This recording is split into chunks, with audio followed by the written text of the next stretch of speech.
Vнимателно со часови. Секој милиметар изрезбано стакло мора совршено да се вклопи во идната слика. Со години наред штипјанецот Венцо Арсов изработува икони изрезбани на стакло.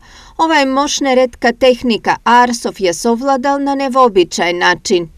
Од YouTube сам го видел. Иначе ова е и дарба за цртање треба малку да имаш. И нерви. Иначе интересна работа е. И као хоби ми е. Како дојде таа идеја од YouTube? Случајно или? Случајно. Нешто тражив, гледав и баш е од довој човеко. И се слушнав со него и преку интернет финесите ми ги само покажа што како е. И тераш. Потполна концентрација е основниот фактор за успешна работа. Изработката на една слика може да трае подолго од вообичаени 8 работни часови. Еве, например, оваа што е тука,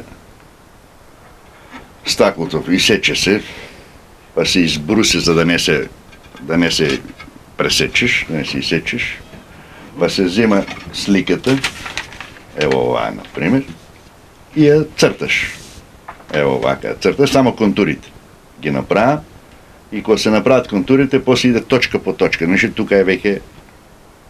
Тука е умешност. Тука е главната работа. И колку време зема тоа? Па зависи оваа, например, 10 до 12 сата е. Работни. Нон-стоп. Нон-стоп. Што е најпотребно при изработката да се внимава? На што?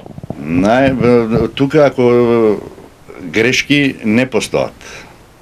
Ако се греше, и мора да се фрли или да се скрше сликата, пошто тоа не се исправа, не е да го црташ, па да го бришеш, па да го поправиш. Значи грешка не постои, право на грешка нема.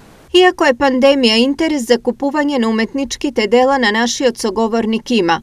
Претежно купувачите се од други општини, од балканските земји, најмногу грци и бугари, а интерес има и кај германци и англичани. Интересен детал во одредување на цената има големината на изработеното дело. Но како? Значи, што е помала сликата, е многу потешко за изработка. Ја го имам проблема, пример, кога купуваат некој, дај ми вика помала, поевтина. Не, помалата е 5 пати поскапа од поголемата. Во овие 2 метри квадратен работен простор Венцо внесува живот и уметничка нитка на стаклото. 57 годишниот штипјанец своите мали ремек дела ги нуди и на Штипјани. На малиот плоштад во центарот на градот, секојдневно иконите во стаклена резба се изложени овде.